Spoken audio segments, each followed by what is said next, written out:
Dipaksa ibuku menikah dengan seorang pengemis, seminggu setelah malam pertama akhirnya terbongkar. Jika Raisa duduk di tepi ranjangnya yang berwarna krem, memandangi langit-langit kamar yang mulai pudar warnanya. Matahari sore menyelinap masuk melalui celah-celah gorden tua, menciptakan pola bayangan yang menari-nari di dinding. Namun suasana hangat itu tidak bisa menyentuh hatinya yang sedang kacau. Pikirannya dipenuhi oleh kejadian pagi tadi. Keputusan ibunya yang tak masuk akal. "Kamu harus menikah dengan Arka," kata Bu Nisa dengan nada tegas. Suaranya terdengar seperti palu yang memukul finalitas pada sebuah vonis mati. Raisa hanya bisa menatap kosong ke arah ibunya, tak mampu berkata apa-apa. "Dia sudah datang kemarin malam. Aku bermimpi tentang dia, Raisa. Mimpi ini adalah petunjuk." "Petunjuk? Petunjuk macam apa yang membuat seorang ibu memutuskan bahwa anak gadisnya harus menikahi seorang pengemis?" Raisa hampir tertawa keras mendengarnya, tapi entah kenapa, tawa itu tak pernah keluar. Ada sesuatu dalam tatapan mata ibunya yang membuatnya merasa bahwa keputusan ini tidak bisa diganggu-gugat. Bu Nisa bukanlah wanita yang mudah dibantah.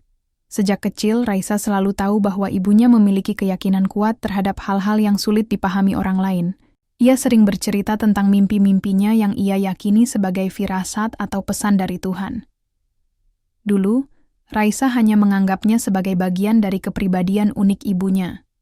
Tapi kali ini, mimpi tersebut membawa konsekuensi yang jauh lebih besar daripada sekadar membeli ikan di pasar atau memperbaiki atap rumah. "Aku tidak mengenalnya sama sekali, Bu," protes Raisa lemah, mencoba mencari celah untuk melawan.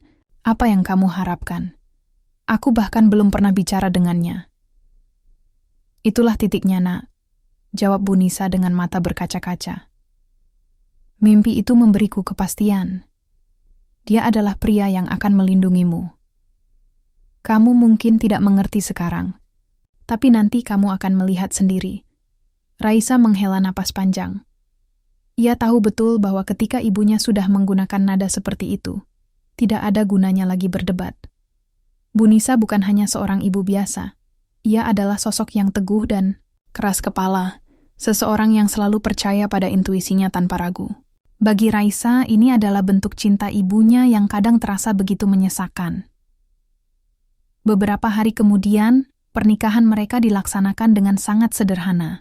Hanya ada Bu Nisa, beberapa tetangga, dan Arka sendiri, pria yang tampak asing dengan rambut acak-acakan dan pakaian lusuh yang sepertinya baru saja dicuci buru-buru.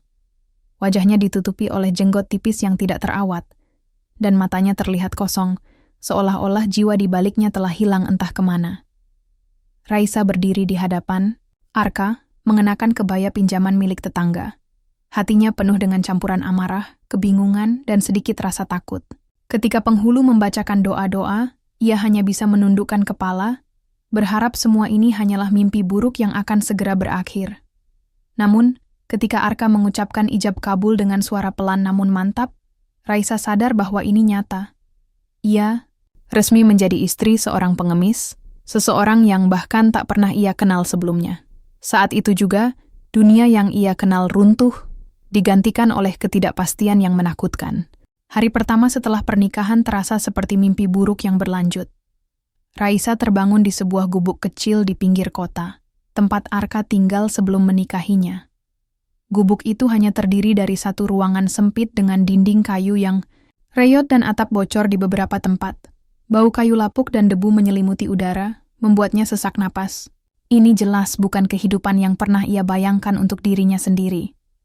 Arka tampaknya sudah terbiasa dengan kondisi ini. Ia bangun lebih awal, membersihkan area sekitar gubuk, dan memasak nasi dengan lauk sederhana, sayur kangkung dan ikan asin. Ketika Raisa mencoba membantu, ia hanya melambaikan tangan pelan, seolah-olah ingin menjaga jarak. "Aku sudah terbiasa," katanya singkat. Suaranya rendah dan datar. "Tidak perlu repot-repot." Raisa duduk di sudut ruangan, memperhatikan gerakan Arka yang cekatan namun hampa.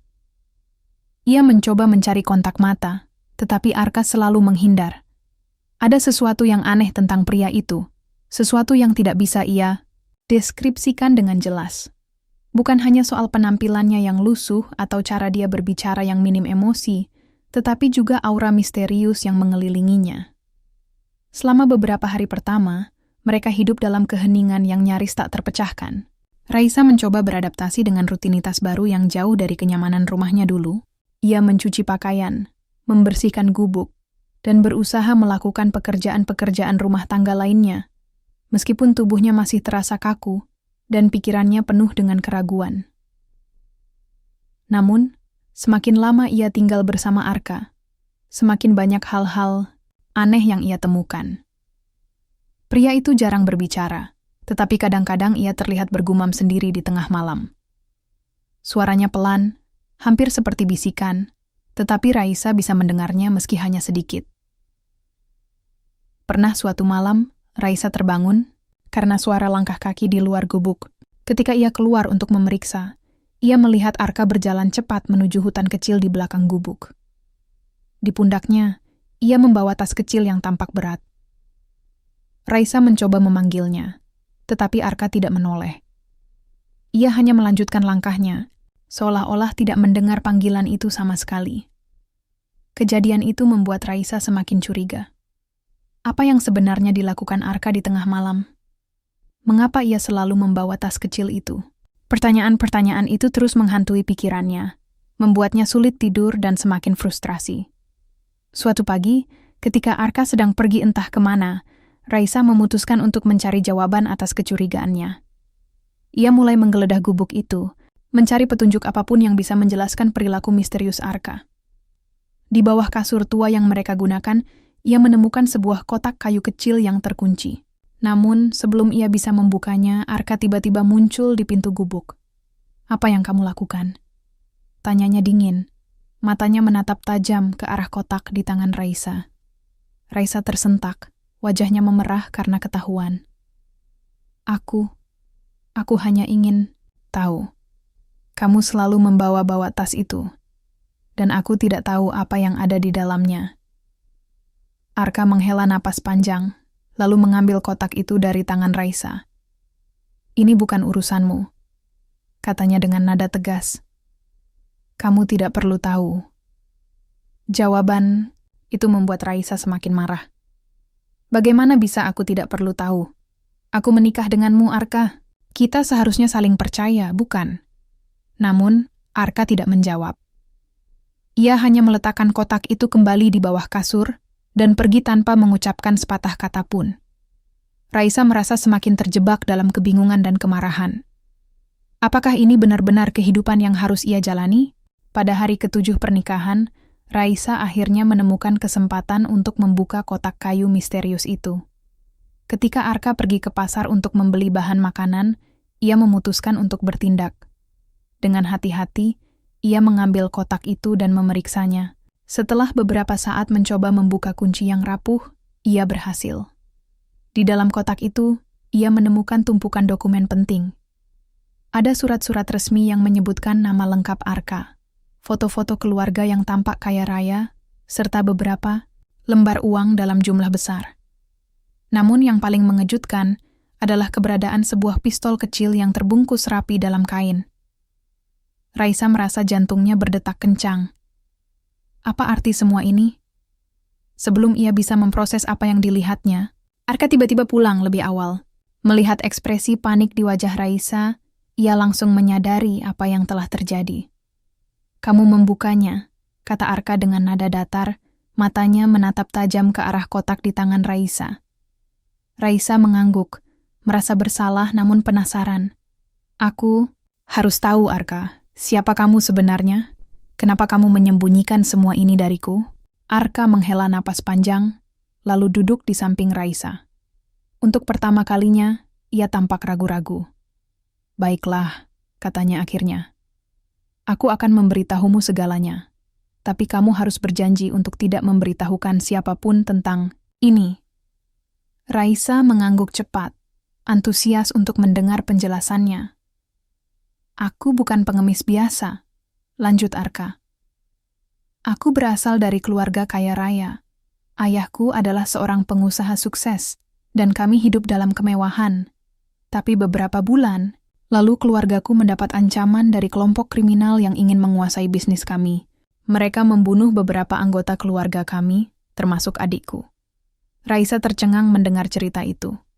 Ia tidak pernah membayangkan bahwa pria yang tampak lusuh di depannya ternyata memiliki masa lalu yang begitu tragis. Untuk menyelamatkan diri, aku memutuskan untuk menyamar sebagai pengemis dan menghilang dari kehidupan normalku. Aku berharap mereka tidak akan menemukanku jika aku hidup seperti ini. Namun, ancaman itu masih menghantui. Aku tidak tahu sampai kapan aku bisa bertahan. Lalu, kenapa kamu menikah denganku? Tanya Raisa, suaranya bergetar. Karena ibumu, jawab Arka dengan nada pelan. Dia datang padaku beberapa waktu lalu dan memintaku untuk melindungimu. Aku tidak tahu pasti bagaimana dia tahu tentangku, tapi dia bilang bahwa kamu berada dalam bahaya. Jadi aku setuju untuk menikahimu demi melindungimu dari ancaman yang sama. Raisa merasa otaknya dipenuhi oleh ribuan pertanyaan. Namun, satu hal yang pasti, pandangannya terhadap Arka mulai berubah. Pria ini bukanlah pengemis biasa. Dia adalah korban dari situasi yang jauh lebih kompleks daripada yang pernah ia bayangkan. Setelah mengetahui kebenaran, Raisa mulai melihat Arka dengan cara yang berbeda. Meskipun awalnya ia merasa terjebak dalam pernikahan ini, ia kini memahami bahwa Arka memiliki alasan yang kuat untuk bertindak seperti ini. Sikap protektifnya bukanlah bentuk kontrol, melainkan usaha untuk menjaga keselamatan mereka berdua. Namun, kehidupan mereka tidak bisa terus berjalan seperti biasa. Arka menjelaskan bahwa mereka tidak aman tinggal di gubuk itu.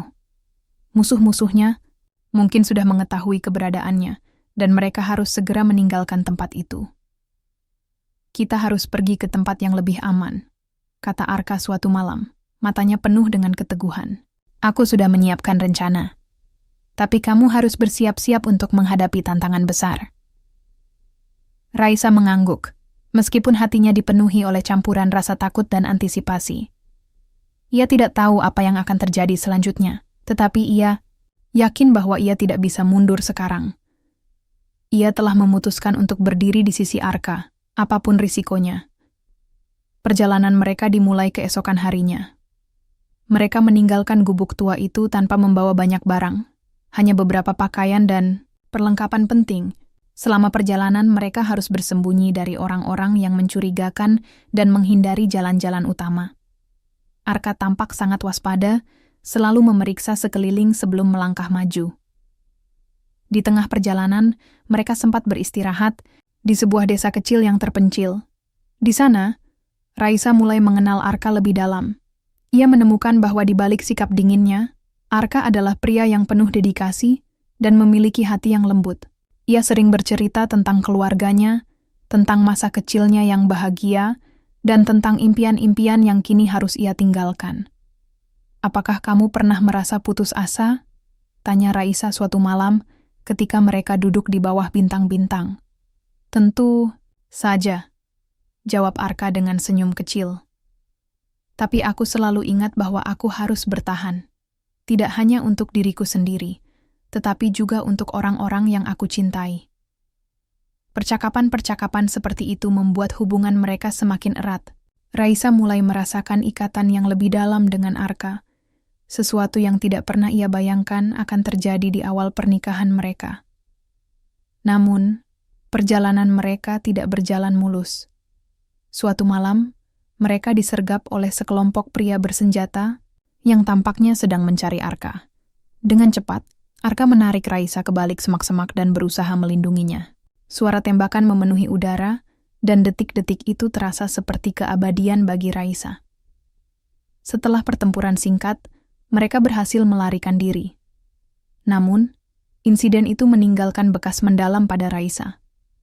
Ia menyadari bahwa bahaya yang mereka hadapi jauh lebih nyata daripada yang ia bayangkan.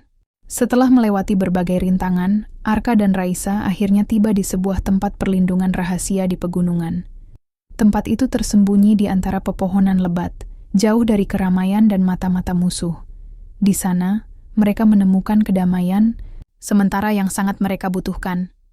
Selama berada di tempat itu, Arka berhasil menghubungi keluarganya yang ternyata masih hidup. Keluarganya bersembunyi di lokasi lain, dan mereka berencana untuk bertemu setelah situasi lebih aman. Kabar ini membawa harapan baru bagi Arka, yang selama ini merasa sendirian dalam perjuangannya. Sementara itu, hubungan antara Arka dan Raisa semakin kuat. Mereka mulai saling membuka diri, berbagi cerita tentang impian, ketakutan, dan harapan mereka untuk masa depan.